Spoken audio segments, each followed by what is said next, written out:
The North Atlantic didn't just look cold, it looked like a bruise.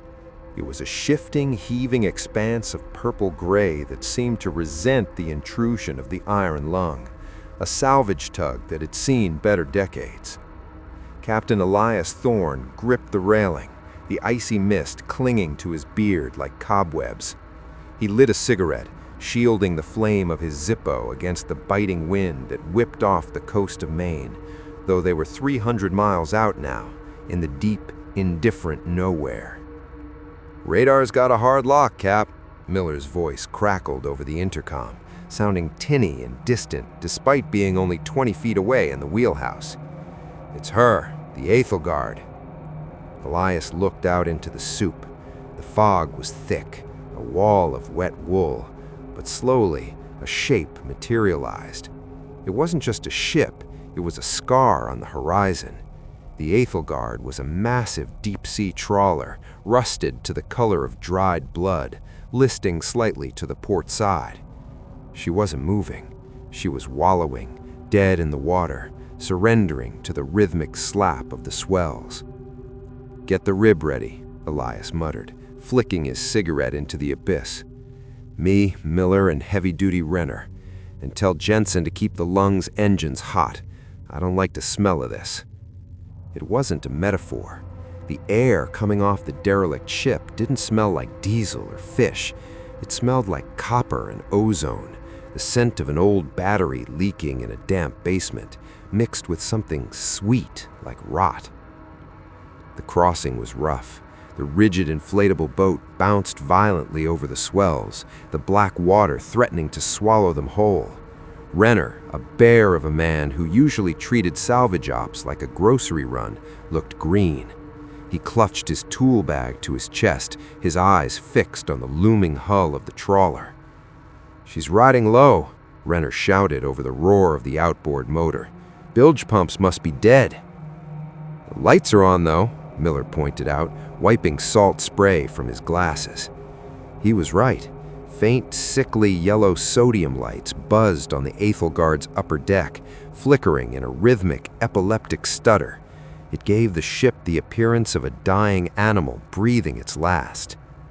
They tied off at the stern ladder. The metal was slick with slime, cold enough to burn through gloves. Elias went first, his boots clanging against the iron grate of the main deck. The silence hit him instantly. On the ocean, there is always noise, the wind, the waves, the engine. But here, the wind seemed to divert around the hull, creating a vacuum of stillness. "Hello?" Elias shouted. His voice didn't echo. It fell flat, absorbed by the rust. No answer, just the creak groan of the ship shifting. "Check the bridge," Elias commanded, unholstering his heavy flashlight. "Salvage law says we confirm vacancy before we tow." They moved through the labyrinth of sorting tables and winches. The nets were deployed, trailing off the side into the black depths, taut as violin strings. Something was pulling on them deep down, keeping the lines dangerously tight. As they ascended the external stairs to the bridge, the sound started. It began as a low static, a white noise that vibrated in the fillings of Elias's teeth. Then the frequency shifted. It wasn't coming from the bridge speakers alone. It seemed to be vibrating through the deck plates, conducting through the soles of their boots. "Is that the radio?" Miller asked, his voice trembling. Elias kicked the door to the bridge open. The smell of copper was overpowering here, thick enough to taste. The wheelhouse was empty of people, but alive with noise. The shortwave radio on the console was lit up, the needles on the VU meters buried in the red. And then the static cleared. "Daddy! Daddy, it burns!" Miller froze. He dropped his flashlight. It rolled across the linoleum, the beam strobing wildly. "Janie?" he whispered. "Daddy, please! The water is so hot!" The voice shrieked. It was undeniable. It was the voice of Miller's 7-year-old daughter, who should have been safe in her bed in Gloucester, fast asleep. "Turn it off!" Miller lunged for the console, but Renner grabbed him by the back of his jacket. "Wait," he hissed, his face draining of color. "Listen." Underneath the girl's screams, there was another voice, a woman's voice, sobbing, broken and hysterical. "Michael, why didn't you fix the brakes? Oh God, my legs! I can't feel my legs!" Renner staggered back, hitting the bulkhead. "Linda?" His wife who had died in a car wreck 4 years ago. The voice was perfect, the cadence, the specific tenor of her panic. It was a recording of her final moments, played with high-fidelity clarity that no radio should possess. Elias stood rooted to the spot. He felt a cold spike drive through his chest. He waited for it. He knew it was coming. "Elias, you promised." It was a whisper, dry as autumn leaves. His mother.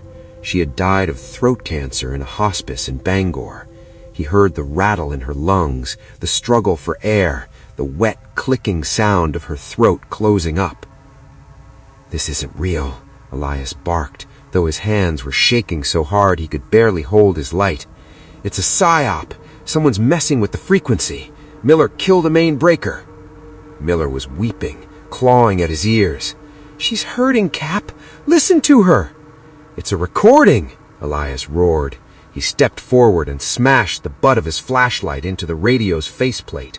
Plastic shattered, sparks showered the console, but the screaming didn't stop.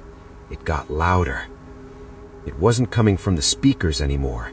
The sound was coming from the ventilation shafts, from the floorboards, from the very steel of the ship. Then the nature of the screams changed. The voices of Janie, Linda, and Elias's mother began to warp. The pitch dropped, the words slurred backward. The screams of pain transformed into a rhythmic, guttural chant. It sounded like air being sucked into a lung rather than expelled. "Nernbit, iddy, Nernbit, iddy." The ship lurched violently, not from a wave, but from something tugging on the nets below. The lights flared blindingly bright, then died, plunging them into darkness. In the silence that followed, the backwards chanting continued, softer now, like a prayer. And then the radio, shattered and unpowered, clicked. A mechanical whirring sound, like a tape reel spinning up. A new voice cut through the dark. It wasn't a loved one. It was a man's voice, raspy and terrified. "Don't come aboard. Oh God, don't come aboard. It needs a trade. It needs a fresh throat." Elias shined his light at the console. The radio was destroyed, but next to it, a reel-to-reel tape deck that hadn't been there a moment ago was spinning slowly. That's Cap?" Renner shined his light at the captain. "Cap, that voice, that's you." Elias listened. The recording continued. "Miller, look out behind you!" The recorded Elias screamed. In the darkness of the bridge, directly behind where Miller stood weeping, a wet, heavy door creaked open.